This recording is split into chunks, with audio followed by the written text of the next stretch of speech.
Deep cleansing breath. 8 hours is a long work, people. I usually work 6.5 hours, but with the kids out of school, for the COVID-19, I'm trying just to work 2 days a week. So I worked full days today like a grown-up. So 8 hours plus an hour lunch break plus 2 40-minute commutes. Yeah. So it's 6 o'clock and I'm just barely pulling in the driveway. And I had to stop at the post office. So, but I just wanted to talk to you guys about my goals. We won't talk about, viruses and whatnot. I decided a while ago that for April, I wanted my goal to be to make breakfast for my family every day. So, like today, I left the house about 7:15 and I wasn't making them breakfast. So I made it last night. I made them some breakfast burritos. So they were just able to grab those out of the fridge and warm them up, or they're actually quite tasty cold. That's how I prefer them. So I don't know. I need to get my waffle iron seasoned up because I kind of messed it up. I was like, oh, this is really gross. And I kind of soaked it because anyway, had some waffles that didn't work out quite right. So it's not seasoned anymore. So I don't think it's going to work quite right. I think everything's going to stick to it. But I would like to try to make some waffles on Wednesday waffles. And then Thursdays, I don't know what to think. I was kind of thinking actually fruit smoothies because, Thirsty Thursday, Friday French toast, Saturday pancakes, except of course pancakes. Sunday, I don't know, rice or cold cereal of some sort. But now we don't have church, so I could make something good. I don't know.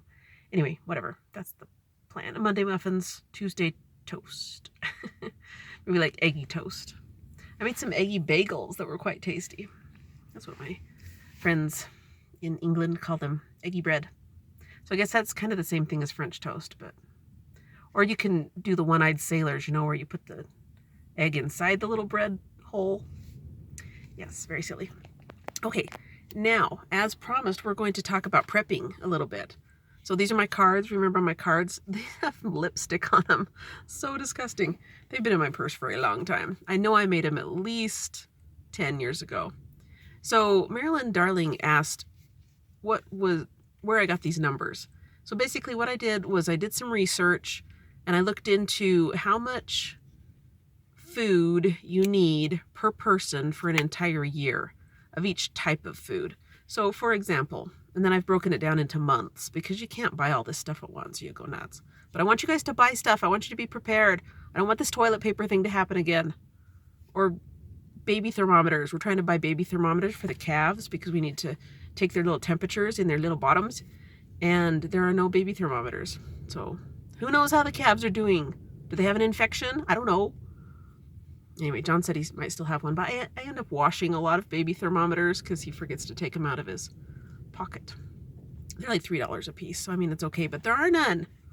So anyway, just so you know, we've been completely fine for toilet paper and all things really, because I am kind of a little prepper. Okay, so if there was a catastrophe and we were unable to go to the stores, I mean at all, because we can go, Claire and I are going tomorrow, getting a grocery pickup. It's so nice because you don't really have to deal with a lot of people. So if you had to just make all your food, I figure you would need 2 pounds of yeast per person. So that's a lot of yeast. That's, I figure I have 5. Well, Claren lives home now too, so I guess I need enough for 6 people. So I'd need 12 pounds of yeast. That's a lot of yeast. But I don't have that much because I don't really do that much cooking. Excuse me. So, yeah, I'm not dying, I promise. So, also on my list, 2 pounds of baking powder per person, 1 pound of baking soda per person, 1 gallon of vinegar per person. You could do some pickling with that, or you could do some cleaning with that vinegar, or you could do some Easter egg dyeing, some extreme Easter egg dyeing. 10 cans of evaporated milk per person. We have a dairy and we never have milk at our house. I don't know what the heck. The girls were making cookies yesterday. They're making no-bake cookies, and they used my canned milk to make the cookies because we never have milk. Even though we drink our own milk from the dairy, it's raw and unhomogenized and unpasteurized. Delicious. It's really good. It looks creepy, though, because the cream kind of swirls around. Anyway, that 5 pounds of peanut butter per person. I know we go through more peanut butter than that because John basically eats peanut butter almost every day, like just as a snack, peanut butter and honey on a piece of toast. Also, assorted spices, condiments, and vanilla. And toilet paper. TP, that's on the bottom of my list. So, yeah, now that I think I'm just going to buy toilet paper every time I go to the store. Except for not now, because you can't get it at a grocery pickup. But the little store by where I work is selling it in individual wrapped rolls, so that's kind of fun. But we've been fine so far, and I did say, we could use fabric and just use it and burn it. I'm not laundering toilet paper. Anyway, also, this is April, so I like to update my 72-hour kit, which is basically like a bug-out bag. 72-hour kit spring. Yeah, there you go. Let me see if I can read this. Oh yeah, look at that. So what I would like to update in my 72-hour kit, bug-out bag, is 1 gallon of water per person, 1 pound of trail mix per person, 2 liters of juice per person. I don't know how I feel about that. I mean, you could just take like drink mix or something, and then the water. 4 granola bars per person, 2 sticks of jerky per person, 1 package of gum per person, 1 can of pineapple per person. It used to be dried powdered milk per person, but I don't think my family would drink that I don't think they'd use that very well, so I thought pineapple would be fine. I mean, 72 hours, you're not going to die if you don't get milk. And then also make sure that you have a flashlight, sunblock, a whistle, and a first aid kit. What I was doing was I was doing a quarter of my 72-hour kit every 6 months, but man, then your stuff gets bad in a hurry. It gets kind of gross. Oh, look, it's my optical prescription. That's good. I'd like to get some prescription sunglasses. Anyway, thoughts, friends. Thoughts on everything. Thoughts on breakfast. Thoughts on prepping. Thoughts on bug-out kits. I want you guys to store water, okay?